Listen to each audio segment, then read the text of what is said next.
नमस्कार, शाम के 5 बजने को हैं। आप देख रहे हैं बहस का नंबर 1 शो दंगल। आपके साथ मैं हूं चित्रा त्रिपाठी। खास मेहमान भी दंगल का हिस्सा बन चुके हैं। उनका परिचय आपसे करवाते हुए सवाल लेते हैं हमारे साथ शाना एनसी, जो भारतीय जनता पार्टी की स्पोक्स पर्सन, वो हमारे साथ जुड़ी हुई हैं।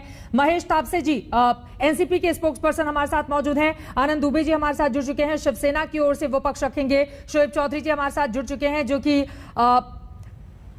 फिल्म निर्देशक हैं, वो हमारे साथ शोएब चौधरी जी मौजूद हैं। आशुतोष श्रीवास्तव जी हमारे साथ जुड़े हुए हैं, सुप्रीम कोर्ट के वरिष्ठ वकील। और उमाकांत मिश्रा जी हमारे साथ जुड़े हुए हैं, फॉर्मर असिस्टेंट डायरेक्टर एनसीबी के राजधानी दिल्ली से। लेकिन सबसे पहले शुरुआत आपसे ही करते हुए महेश तापसे जी, क्योंकि जिस तरह की बातें एनसीपी की ओर से, खासतौर से आपकी पार्टी की ओर से या नवाब मलिक की ओर से कही जा रही हैं, उससे तो लग रहा है कि एनसीबी के साथ आप लोगों का टकराव है। अगर कहीं ना कहीं इस पूरे मामले को लेकर और खासतौर से आरन खान को लेकर आज आप क्या कहना चाहेंगे? किस तरह से आप लोगों की नजर इस पर बनी हुई है, बताइए। देखिए, सबसे पहले तो मैं आपसे कहना चाहूंगा कि नेशनलिस्ट कांग्रेस पार्टी और महाराष्ट्र के एक जिम्मेदार मंत्री नवाब मलिक जी, इनका किसी भी प्रकार का कोई भी टकराव ये नैर्कोटिक कंट्रोल ब्यूरो के साथ नहीं है। जो जानकारी उन्होंने दी वो पब्लिक डोमेन में है। जानकारी किस सिलसिले में दी? जानकारी थी इस सिलसिले में कि जो विटनेस क्रूज रेड पार्टी के संदर्भ में दिखाए गए थे, वो तीनों के तीनों विटनेस आज नहीं है। मनीष भानुशाली भारतीय जनता पार्टी का एक नेता है, केपी गोसावी उसके पीछे ऑलरेडी पुलिस लगी हुई है, और उसका एक मुलाजिम जो उसका प्राइवेट बॉडीगार्ड था, वो भी एक विटनेस था, जिसने अभी नया एफिडेविट बना के अपनी एक भूमिका रखी है। दूसरा आक्षेप नवाब मलिक ने क्या रखा? उन्होंने वहां पे एक बर्थ सर्टिफिकेट, एक निकाहनामा प्रस्तुत किया, जिसमें उनका ऐसा मानना है। ठीक है, मैं उस पर लौटूंगी। अभी चूंकि शाहरुख खान के बेटे आर्यन खान को जमानत मिलेगी या फिर नहीं मिलेगी, इसी पर सभी की नजर है। लेकिन जिस तरह का टकराव इस वक्त देखने को मिल रहा है एनसीबी से, उसको लेकर भी मैं आपसे सवाल पूछूंगी। शाना हमारे साथ जुड़ चुकी है। शाना, सभी की निगाहें बॉम्बे हाईकोर्ट पर टिकी हुई हैं, लेकिन ऐसा लग रहा है कि एनसीबी की कार्रवाई से कहीं ज्यादा राजनीति इस पूरे मामले में हावी हो गई है और कोई भी पार्टी एक दूसरे से पीछे नहीं। बहुत ही अफसोस होता है क्योंकि राजनीति की कोई आवश्यकता नहीं है। ये एक राजनीतिक मुद्दा नहीं है, एक सामाजिक मुद्दा है।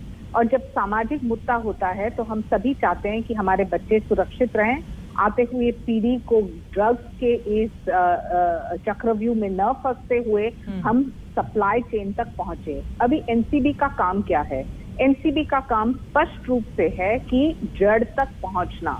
आपने जैसे बताया कि एनसीपी ने ऐसा बनाया है कि जैसे NCP versus NCB, Nawab Malik versus Sameer Wankhede, और इसकी आवश्यकता क्यों?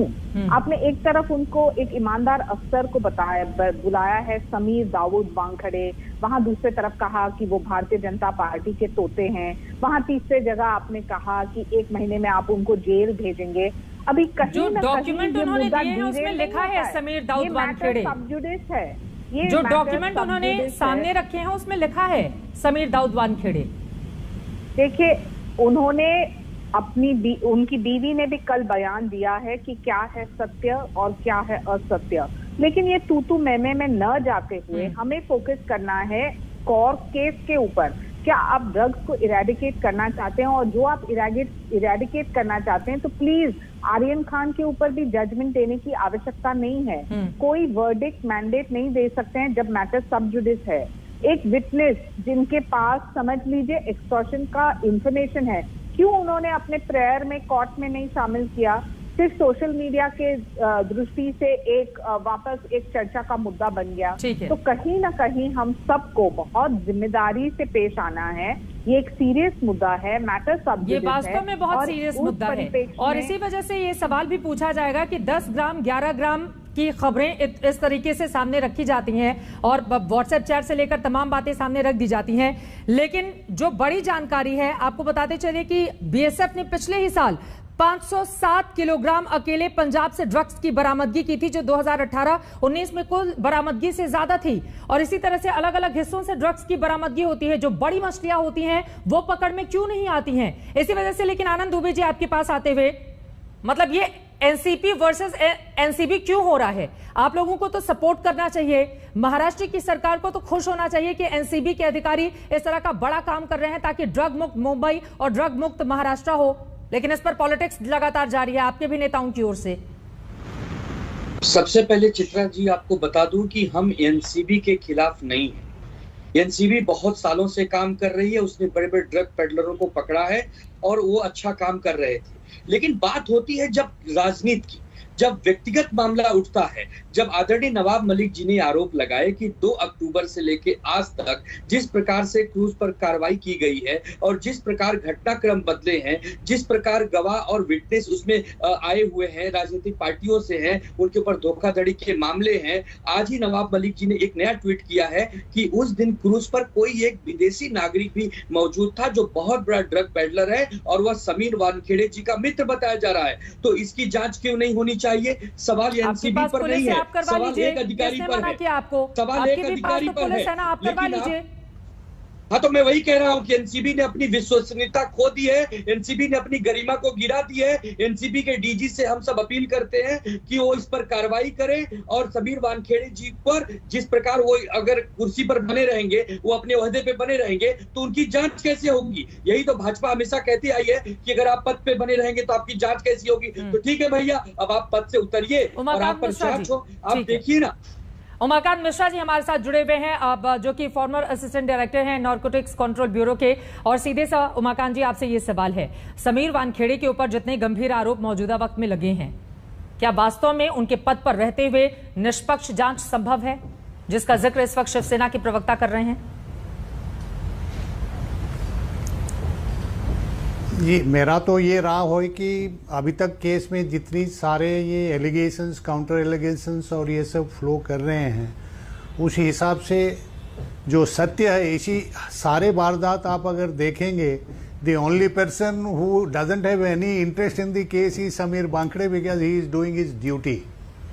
अदर पीपल है जो चाहे वो कोई भी भारतीय जनता पार्टी के कोई मुलाजिम हो जिसने इंफॉर्मेशन दिया, या काउंटर में जो एनसीपी के जो भी मेंबर्स हैं जो एलिगेशंस और ये सब लगा रहे हैं, ये सारा मिसप्लेस्ड है।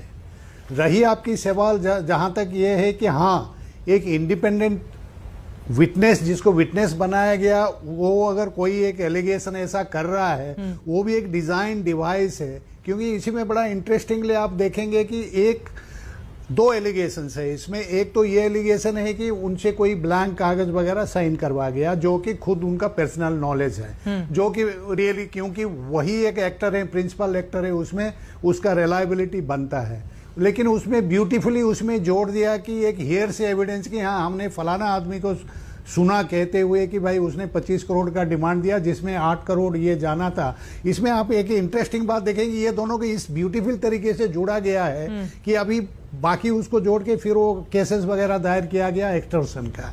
सो एक्सटॉर्शन बेसिकली क्या है कि जो इन्वेस्टिगेशन होता है और एक्सटॉर्शन का जो अभी 4, 5, 6 मामले जो ये हुआ है, इसी में वो पुलिस अपने ये जो पॉलिटिकल इसको फाइट बना के पुलिस अपना जुरिडिक्शन लेके may be that the investigation में बी ट्राई टू बी डिराइडेड।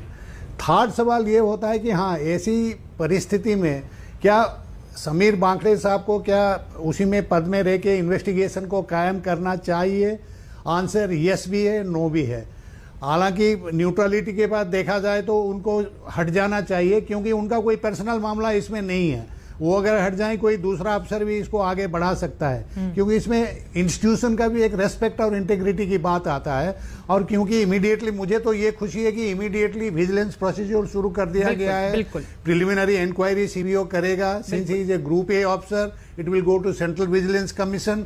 तो वो एक जांच दूसरी तरह से शुरू हो गया है। ठीक है। दूसरी बात ये है कि अभी अगर पर्सनल कुछ नहीं है, उनको रहना चाहिए, नहीं रहना चाहिए, एक फेस सेविंग बात हो जाए। अभी अगर आप उनको हटाएंगे, बाकी लोग बोलेंगे देखा हमने कहा था, उनको भी डाउट है और हट गया। जिस तरह से जारी है, चाहे नवाब मलिक की ओर से या उनकी फैमिली की ओर से, इधर से आरोप लगते हैं, उधर से प्रत्यारोप शुरू हो जाता है। तो ये जी अपनी बात पूरी करें। अगर हटाएंगे तो चित्रा जी, अभी ये दोनों बातें, अभी इतने इसमें साउंड बाइट्स हो गया, इतने हो गया। अभी अगर हटाएंगे तो अपोजिट पार्टी क्लेम करेगा देखिए बिल्कुल कुछ ना कुछ है, बिल्कुल सच पाया गया, इसीलिए उनको हटा दिया गया। लेकिन अगर वो दूसरा अगर हटाएंगे तो एनसीबी कहेगा कि भाई it is a neutral affair, he doesn't have anything to say. तो इसमें भी पॉलिटिक्स शुरू हो जाएगा। सो वन वे और द अदर ये पॉलिटिक्स शुरू होना है। इसी में इंस्टीट्यूशनल इंटेग्रिटी जो एनसीबी का है उसको बरकरार रखते हुए आगे बढ़ेंगे।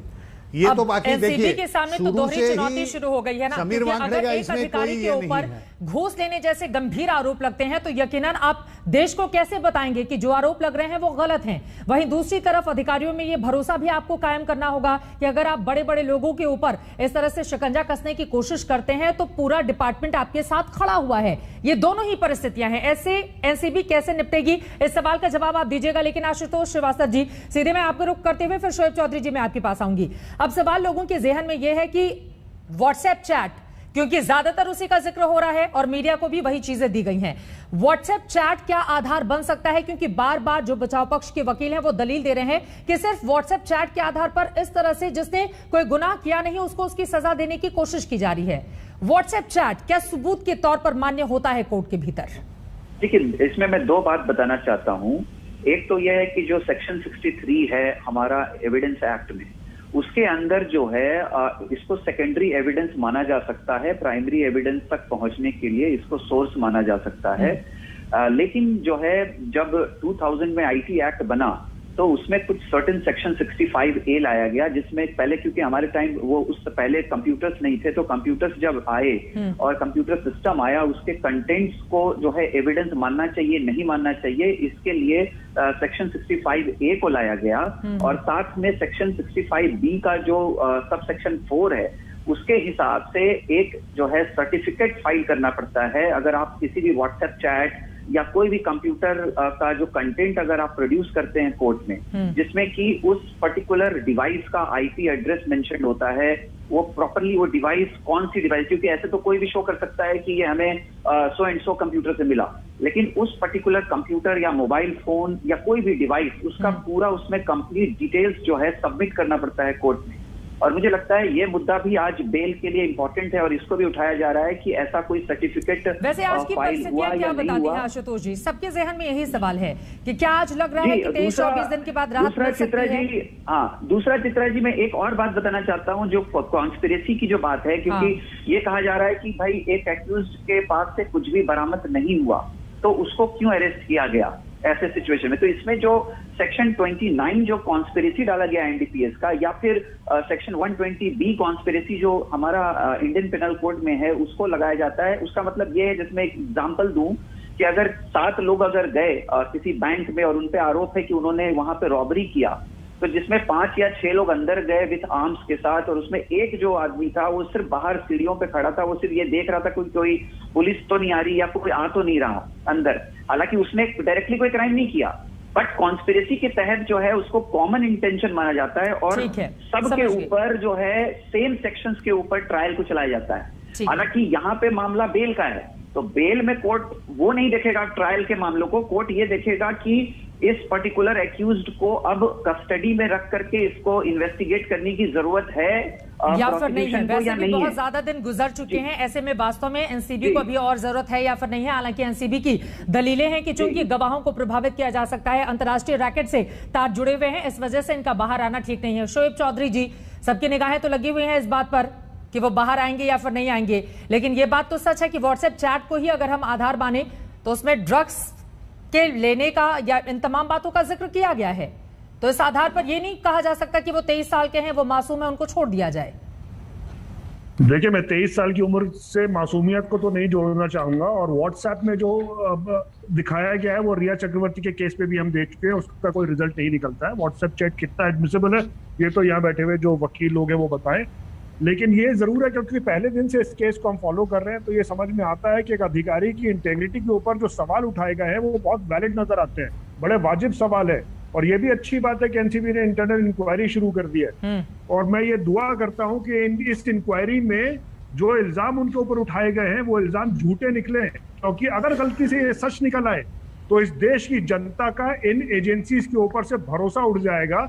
और उसके साथ साथ आप सोचिए कितनी बड़ी प्रॉब्लम ये पैदा होगी कि अगर ये अधिकारी के ऊपर उठाए गए सवाल सच निकल आते हैं तो जितने केसेस इन्होंने 10-12 साल की सर्विस में जितने लोगों को अंदर किया होगा और जो केसेस किए होंगे उन सब को भी वापस इनके ऊपर उस चीज को रिपीट करने की उसके ऊपर कुछ उनको मौका मिलेगा ताकि वो ये साबित करने की वापस कोशिश करेंगे कि उनको भी गलत तरीके से फंसाया गया।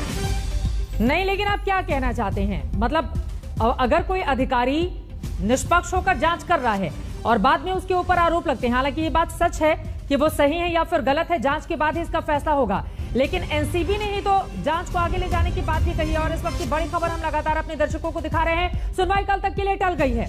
एक बार फिर से सुनवाई जो जारी थी वो कल तक के लिए टल गई है, यानी कि आज भी आर्यन खान, मुनमुन और अरबाज को राहत नहीं मिली है। सुनवाई कल तक के लिए फिर से टल गई है। आपको बता दें कि बीते दिन से ही सुनवाई जारी थी। सबसे पहले कल 2:30 बजे फिर से सुनवाई होगी और फिर से दलीलें रखी जाएंगी। अभी एनसीबी की दलील बाकी ही है, लेकिन मुनमुन के वकील की ओर से दलीलें रखी जा रही थी। इस बीच सुनवाई कल तक के लिए टल गई है। हमारे साथ अरविंद ओझा अगर जुड़े हुए हैं। अरविंद, सीधे आपका रुख करते हुए, आर्यन को आज भी बेल नहीं और अब सुनवाई कल फिर से होगी दोपहर 2:30 बजे से। चले उनके पास हम चलेंगे, लेकिन आर्यन को आज भी बेल नहीं मिली है। कल 2:30 बजे फिर से होगी सुनवाई।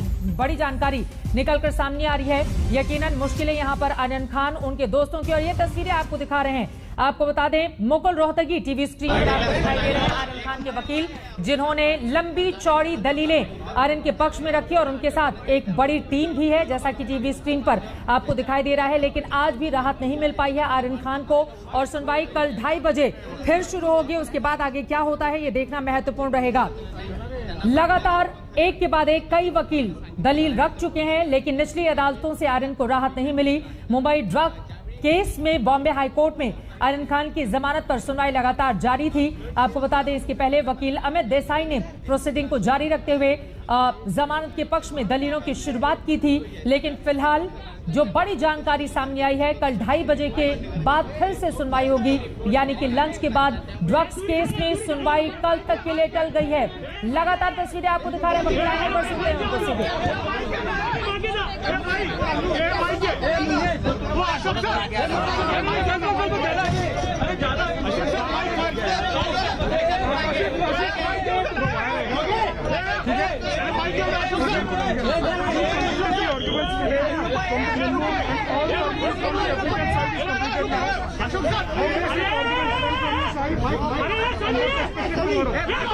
See, the arguments of all the three accused number 1, 2 and 3 are concluded already today, and the age is yet to argue, which is kept for further arguments tomorrow at same time after 3 p.m.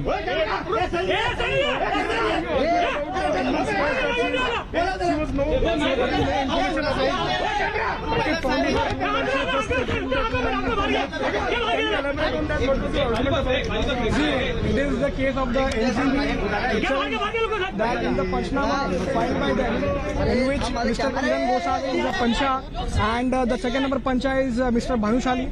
The Panchnama itself is clearly stating the fact that nothing incriminating substance was found from the personal possession of Miss Munmun Dameja, and they were suspicious on Miss Soumya Singh as well as Munmun Dameja, and when the other woman's personal luggage and baggage was searched, some incriminating substance were found, which are rolling papers and some pads.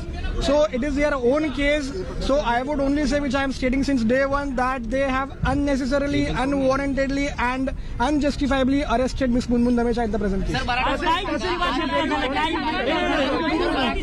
the time of arrest, there was no mention of conspiracy. Only possession and consumption was mentioned in the arrest memo, and later the conspiracy thing was. See, the sections leveled against me as well as Mr. Aryan Khan as well as Arbaz Merchant, ये तीनों के ऊपर जो भी sections लगे हुए हैं वो सेक्शन सबके कॉमन है, और अरेस्ट के टाइम पे भी यही सेक्शंस पुट अप हुए थे, इंक्लूडिंग सेक्शन 35 जो कि मेंटल स्टेट की बात करता है। उसके बाद आगे जब रिमांड कैरी ऑन हुआ है तब इन्होंने सेक्शन 29 इन्वोक किया है, जो कि कम्प्लीटली अनजस्टिफाइड है, क्योंकि सेक्शन 29 जो है वो एनडीपीएस का वो कंप्लीट नहीं है अब हमारे सबमिशन में, और इसीलिए हमने आज कोर्ट को भी ये रिक्वेस्ट किया है कि 29 सेक्शन के ऊपर कुछ ऑब्जर्वेशन आना जरूरी है, क्योंकि 29 सेक्शन जो है वो सिर्फ कॉन्स्पिरेसी की बात करता है, लेकिन किस तरह की कॉन्स्पिरेसी, स्मॉल क्वांटिटी की, इंटरमीडिएट की या कमर्शियल के लिए, उसके बारे में ये साइलेंट है। ये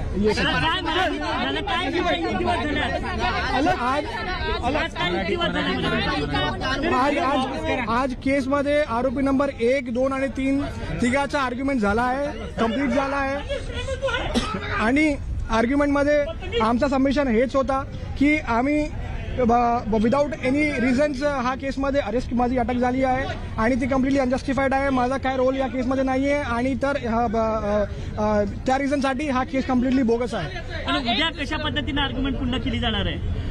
उद्या फक्त ASG चा आर्ग्युमेंट पेंडिंग आहे आणि ते कंटिन्युएशनसाठी ठेवलं आहे उद्या 3 वाजता.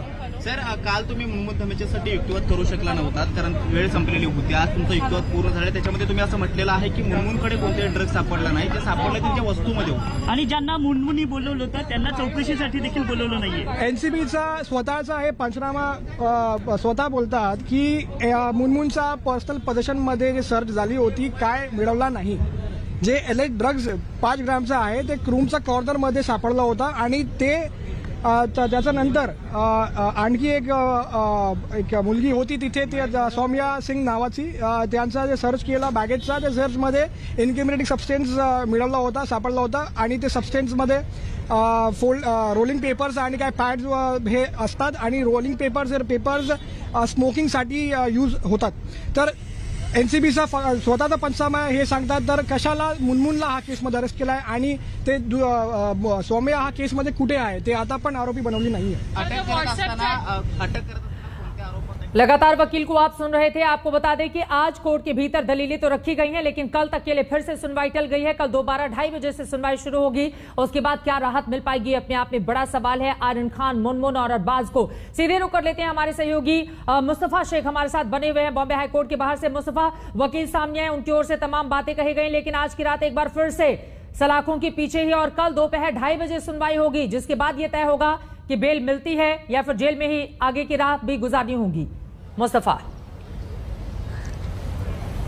जी बिल्कुल, एक बात ये साफ है कि जब तक आर्गुमेंट्स कंप्लीट नहीं होते हैं, सेशंस कोर्ट में भी यही हुआ था 5 दिन का वीकेंड का, जब तक आर्गुमेंट कंप्लीट नहीं होते हैं कोर्ट की तरफ से, वकीलों की तरफ से, उसके बाद ही कोर्ट आर्ग्यू कर सकता है. अब आप देखेंगे कि मुनमुन के लॉयर्स का जो आर्गुमेंट है वो खत्म होने के बाद अब जो ASG है उनको इन तीनों वकीलों के जो आर्गुमेंट्स है, जो केस स्टडीज है, उनके ऊपर आर्गुमेंट करना है. तो आप समझ सकते हैं इस चीज में भी काफी ज्यादा समय लगेगा. तो ये पूरा आर्गुमेंट खत्म होने के बाद जब कोर्ट ऑर्डर देने बैठेगा तो कोर्ट कहेगा कि ये पूरे आर्गुमेंट्स उनको एनालाइज करने होंगे, उसके बाद एक ऑर्डर पास हो सकता है जिसमें 1 से 2 दिन का समय वो ले सकते हैं. आज 27 तारीख पर हम मौजूद हैं, 30 तारीख तक कोर्ट चलेगा ऐसा बताया जा रहा है. उसके बाद दिवाली वेकेशन है, तो ये देखिए 28, 29, 30 मिलाकर 3 दिन हमारे पास बचते हैं. 3 दिनों में कल ASG का आर्गुमेंट होगा. उसमें महत्वपूर्ण बात क्या है? महत्वपूर्ण बात यह है कि कल कोर्ट की सुनवाई कब शुरू होगी. हमने देखा है कि जस्टिस सांबरे का जो कोर्ट है वो काफी बिजी कोर्ट है. उसके बाद आप कह सकते हैं कि कल भी 2:30 बजे, दोपहर में 2:30 बजे के बाद शुरू होगी प्रोसीडिंग्स. विद्या हमारे साथ है. विद्या, समय जो है वो आप कह सकते हैं एक तरह से अभी भी है. आर्यन खान की बेल हियरिंग खत्म होने में जो NCB है उसका आर्गुमेंट कल होगा, उसके बाद बाकी कार्रवाई होगी. देखिए, NCB का आर्गुमेंट होगा, उसके बाद रिजॉइंडर. आप देख लीजिए, उनके वकीलों ने तकरीबन अभी 1.5-2 घंटा बोला है, तो उसका रिजॉइंडर तो जैसे जस्टिस सांबरे हैं, उन्होंने तुरंत बोला कि जब भाई आप कितना आर्ग्यू करेंगे, तो ASG ने सीधे बोला कि भाई सब लोग तो 2-2 घंटा आर्ग्यू किए हैं, मुझे भी तो कुछ चाहिए. तो उन्होंने खैर मोटा मोटी में उन्होंने कह दिया 1 घंटे में हम निपटा देंगे. तो अब कल 1 घंटे की सुनवाई उनकी होगी. उसके बाद फिर ये सारे जो दिग्गज वकील हैं ये फिर से शुरू करेंगे, रिजॉइंडर देंगे, केस लॉज देंगे. हालांकि अमित देसाई बार बार कह रहे थे कि मैं रिजॉइंडर में फैक्ट्स ऑफ द केस पे बात नहीं करूंगा, लेकिन केस लॉज वो फिर से देंगे. तो आप समझ लीजिए समय और लगेगा. तकरीबन 1 घंटा ASG लेंगे, उसके बाद रिजॉइंडर में ये तीनों वकील फिर से खड़े होंगे. तो जाहिर सी बात है तकरीबन आधा 1.5-2 घंटा तो कहीं नहीं गया कल के आर्ग्यूमेंट. दिवाली वेकेशन की हम बात कर रहे थे. ASG भले ही 1 घंटा कह रहे हो, लेकिन तीनों वकीलों के आर्गुमेंट्स और उनके केस लॉस को साइड करना 1 घंटे में पॉसिबल नहीं है. उससे ज्यादा ही समय उनको लगेगा. उसके बाद ASG के जो आर्गुमेंट्स रहेंगे उसमें कुछ ना कुछ जो एडिशन होगा वो मुकुल रोहतगी या अमित देसाई को करना होगा. तो जैसे आप बताएं रिजॉइंडर आर्गुमेंट्स होगा. इसके ये सारे आर्गुमेंट्स की जो फेरिस्त है इतनी लंबी होगी, उसके बाद कोर्ट को कुछ ना कुछ समय लगेगा. तो आज हम 27 तारीख पर है, 27 तारीख खत्म हो चुका है. 28, 29, 30 के बाद दिवाली वेकेशन है. क्या लगता है? 30 तारीख को तो पुराने बेल हियरिंग मामले सुनेंगे, तो 30 तारीख को सुनेंगे भी नहीं. तो यानी कि कल और परसों का ही समय है इनके पास। लेकिन अगर इस मामले में आप देखें तो जहां तक जब भी होता है, जब बड़े वकील खासतौर से जब खड़े होते हैं तो रिजॉइंडर पे रिजॉइंडर होता है।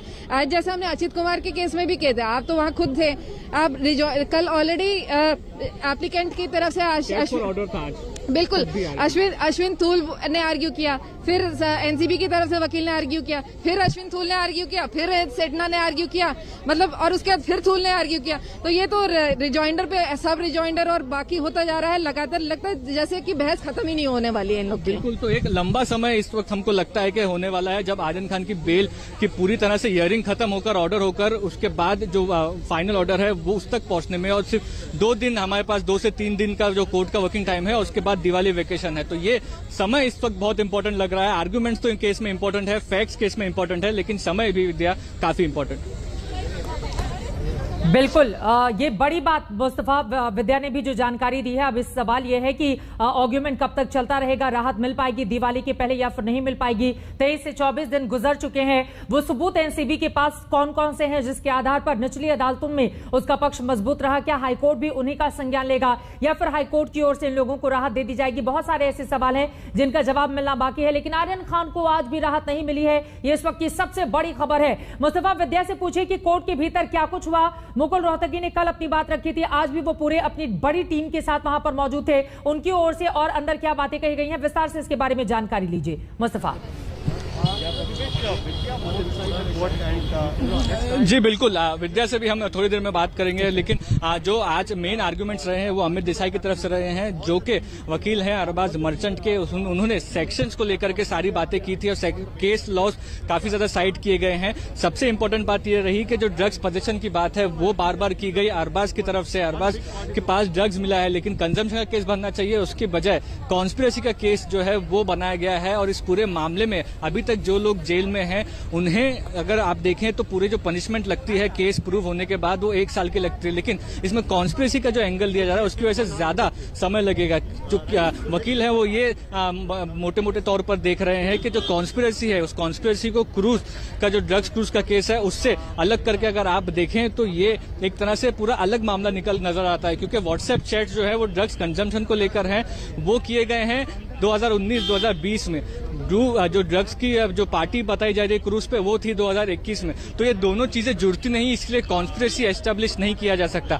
अचित कुमार की अगर आप बात करें, अरबाज मर्चेंट के जो सप्लायर बताए जाते हैं तो वो आप कह सकते हैं इस केस से किस तरह से एनसीबी जोड़कर कॉन्स्पिरेसी एस्टेब्लिश कर रही है। एनसीबी का ये दावा है कि कहीं ना कहीं केस को इन्फ्लुएंस किया जा रहा है, ऐसा कि मैनेजर इस केस को इन्फ्लुएंस कर रही है। साथ ही साथ जो अभी तक एविडेंसेस सामने आए हैं उसमें एक फॉरेन नेशनल की भी तलाश है। 20 लोगों को जो है वो अरेस्ट किया गया है इस पूरे मामले में। तो ये बड़ा मामला एनसीबी की तरफ से है और इसीलिए बार बार एनसीबी ये पूरे मामले को एक साथ देख रही है। अरबाज मर्चेंट, मुनमुन धनेचा, आर्यन खान कॉन्स्पिरेसी का भाग है ऐसा बताया जा रहा है, उनकी बेल लगातार अपोज की जा रही है। लेकिन इन सब के बीच एक तरफ जो क्रूज ड्रग्स मामला है वो चल ही रहा है, लेकिन समीर वानखेड़े को लेकर जिस तरह की कंट्रोवर्सी क्रिएट हो चुकी है उसे भी बहुत सारे सवालों को, और निष्पक्ष जांच पूरे मामले में कैसे होगी ये भी अपने आप में बड़ा सवाल है, क्योंकि दिल्ली से भी एक टीम मुंबई पहुंची हुई है। और जो रोल है समीर वानखेड़े का, खासतौर से जिस तरह के आरोप उनके ऊपर लगातार नवाब मलिक और उनकी टीम की ओर से लगाए जा रहे हैं, सच कैसे कब देश के सामने आएगा ये अपने आप में बड़ा सवाल है। लेकिन सबसे बड़ी खबर इस वक्त की जो आज तक ने आप तक पहुंचाई, आपको बता दें आर्यन खान को आज भी राहत नहीं मिली है। कल सुनवाई फिर से शुरू होगी दोपहर 2:30 बजे के बाद। जो सुनवाई शुरू होगी उसके बाद क्या आर्यन को, अरबाज को, मुनमुन धमेचा को मिल पाती है राहत, ये देखना रहेगा काफी ज्यादा महत्वपूर्ण। तमाम मेहमान हमारे साथ जुड़े हुए थे, आप सभी का बहुत शुक्रिया हमारे साथ इस चर्चा में शामिल होने के लिए। आज भी आर्यन खान को नहीं मिली है बेल। आपको बता दें आर्यन, मुनमुन धमोचा और अरबाज तीनों के वकीलों ने अपनी दलीलें खत्म कर दी हैं। कल एनसीबी की ओर से अपनी दलीलें रखी जाएंगी दोपहर 2:30 बजे के बाद। लेकिन मुनमुन के वकील की ओर से आज पूरे मामले में कोर्ट के भीतर क्या कुछ हुआ है, उसको क्या लेकर दी गई है मीडिया को जानकारी, सुनिए। Sections leveled against me as well as Mr. Aryan Khan as well as Arbaz Merchant, ये तीनों के ऊपर जो भी सेक्शंस लगे हुए हैं वो सेक्शन सबके कॉमन है और अरेस्ट के टाइम पे भी यही सेक्शंस पुट अप हुए थे, इंक्लूडिंग सेक्शन 35 जो कि मेंटल स्टेट की बात करता है। उसके बाद आगे जब रिमांड कैरी ऑन हुआ है तब इन्होंने सेक्शन 29 इन्वोक किया है, जो कि कम्प्लीटली अनजस्टिफाइड है, क्योंकि सेक्शन 29 जो है वो एनडीपीएस का वो कंप्लीट नहीं है अब हमारे सबमिशन में, और इसीलिए हमने आज कोर्ट को भी ये रिक्वेस्ट किया है कि 29 सेक्शन के ऊपर कुछ ऑब्जर्वेशन आना जरूरी है, क्योंकि 29 सेक्शन जो है वो सिर्फ कॉन्स्पिरेसी की बात करता है, लेकिन किस तरह की कॉन्स्पिरेसी, स्मॉल क्वांटिटी की, इंटरमीडिएट की या कमर्शियल के लिए, उसके बारे में ये साइलेंट है। अब कल क्या होगा इस पर रहेगी हमारी नजर। इसी के साथ दंगल में अभी के लिए मेरे साथ बस इतना ही। देश और दुनिया की बाकी खबरों के लिए आप देखते रहिए आज तक। बेमिसाल 20 साल।